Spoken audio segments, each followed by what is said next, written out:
Hello বন্ধুরা, আজকে আবার একটি নতুন রেসিপি নিয়ে চলে এসেছি। দুধ চায়ের রেসিপি। চা আমরা প্রত্যেকেই খাই, সকাল হোক বা বিকেল।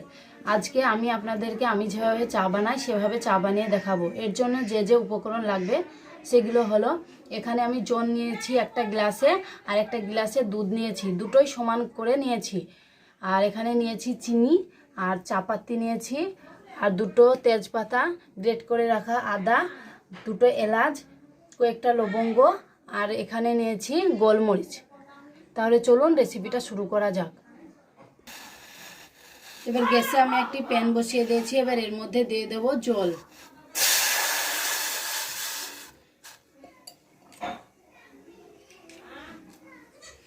জলটা গরম হলে দিয়ে দেবো দুধ।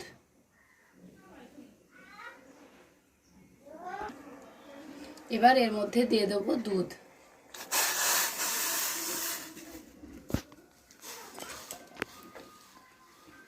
দিয়ে দেবো দুটো তেজপাতা, গ্রেট করে রাখা আদা, গোলমরিচ, লবঙ্গ, এলাচ। এবার এটিকে ভালো করে ফুটতে দেব।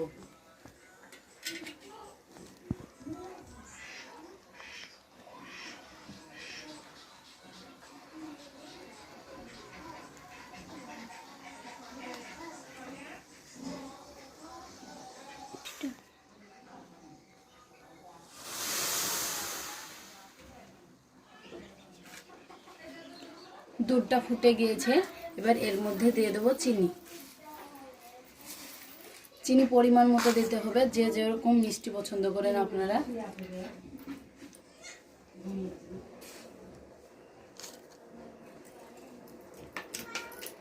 এই চিনিটাকে দুধটার সঙ্গে ভালো করে ফুটিয়ে নাও। ভালো করে ফুটিয়ে নিয়ে চাটা বানাতে হবে। 2 মিনিট ধরে ফুটিয়ে নেব।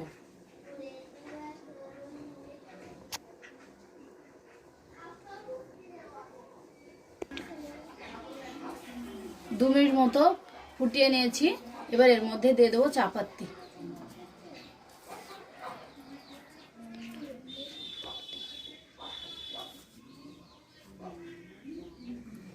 এবার ভালো করে এটিকে নেড়ে নেব।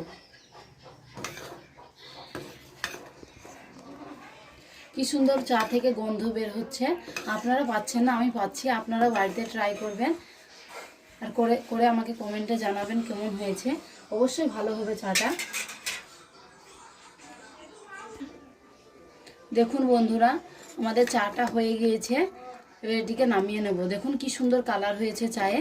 এটিকে চাপাতি দেওয়ার পর আমি 2 মিনিট মতো এটিকে জাল করে নিয়েছি। এবার এটা নামিয়ে নেব। আমাদের চাটা হয়ে গিয়েছে।